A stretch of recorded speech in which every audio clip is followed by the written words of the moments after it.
Mira, en este ejemplo del ciclo contable, es una empresa que inicia su contabilidad el 1 de enero. Entonces tiene una serie de activos y pasivos que debemos trasladar en el asiento de apertura a lo que es el libro diario. Entonces, lo primero es identificar qué es cada cosa. Dinero en efectivo, pues el dinero que tiene en la propia oficina, se llama la cuenta caja. El saldo en la cuenta bancaria, a la cuenta se le llama bancos. Los géneros existentes en el almacén, esos son lo que ya compró en su día, no es compra de mercaderías, son las mercaderías. Y se usa esta cuenta. Luego, los géneros que están pendientes de pago no son mercaderías, son deuda. Es la deuda con los proveedores de las mercaderías. Y va a la cuenta proveedores. Y dice que los muebles de oficina fueron 1.000 euros, pues eso es el mobiliario. En este ejemplo, bueno, no dice, si nos quedamos ahí el asiento estaría descuadrado claramente. Entonces, como es una sociedad, el resto de donde debe haber salido, de lo que pusieron los socios, capital social. Y así tenemos el asiento cuadrado. Esto es un asiento de apertura. Las cuentas de activo con saldo deudor en el debe. Y las cuentas de pasivo, como tienen saldo acreedor, en el haber. El neto igualmente siempre tiene saldo acreedor, pues al haber también. Y en un asiento de apertura nunca puede haber cuentas de los grupos 6 y 7. ¿Por qué? Porque se cerraron justo a 31 de diciembre. Así que aquí no puede haber. Luego ya el ciclo contable continuaría haciendo pues lo que son los asientos, compras, ventas, los gastos que tiene a lo largo del año. Cada 3 meses habría que hacer un balance de comprobación de sumas y saldos. Como este ejercicio es muy corto, no lo he puesto porque no da para tanto. Pero cada 3 meses es obligatorio hacer uno. Entonces, en este caso lo que sí que he puesto es el de 31 de diciembre, únicamente. Ese lo haríamos con todos los asientos que tenemos hasta el asiento 10. Hasta aquí con todas las cuentas, incluido el asiento de apertura, hasta el asiento 10. Con esas cuentas se hace un balance de comprobación. Si por ejemplo banco sale varias veces, se pone una sola vez. Y entonces el balance de comprobación consiste en hacer los mayores de cada cuenta, que yo los tenía hechos aquí. Se hacen los mayores y me los llevo al balance de comprobación. Habrá las 2 primeras columnas para las sumas, sumas del debe y sumas del haber. Entonces, por ejemplo, como es, por ejemplo, caja y bancos, que son de las cuentas que más se usan, tienen pues tanto al debe y tanto al haber. Hay cuentas que como solo han salido una vez, por ejemplo, mobiliario, pues tienen la anotación que hicimos al debe y ya está.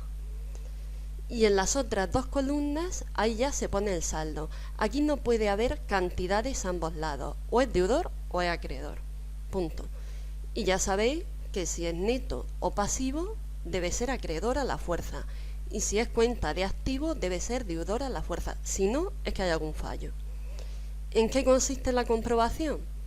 En que las sumas del debe y del haber coinciden, y las sumas de los saldos deudores y los saldos acreedores también deben coincidir.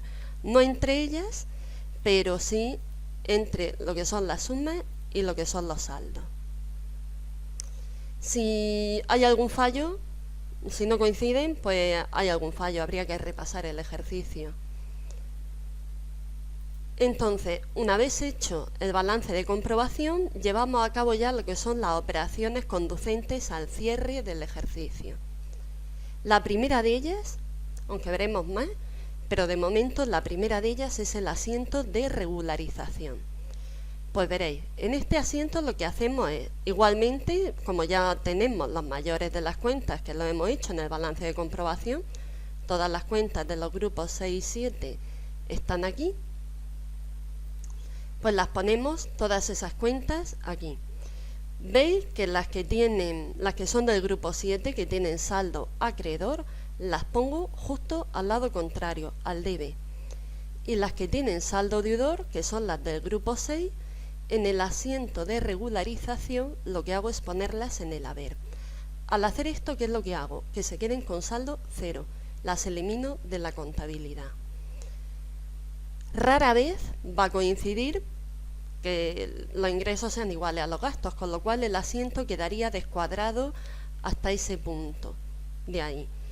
¿Qué es lo que lo cuadra? Pues la diferencia. Va a ser, en este caso, el beneficio, porque los ingresos son superiores a los gastos, ¿no? Tenemos 10.100 y los gastos son 4.500. Hay más ingresos que gastos, beneficio. Y se pone en el haber y así el asiento ya está cuadrado. Esta cuenta, veis que es del grupo 1, porque es neto. El beneficio que obtiene una empresa, para esa empresa es neto. Y efectivamente coincide con saldo acreedor. Si fuera pérdida sería como un neto negativo, tendría saldo deudor. El siguiente asiento, el último que queda y el que cierra la contabilidad, es precisamente el asiento de cierre. Ahí ya escoger todas las cuentas que quedan con saldo.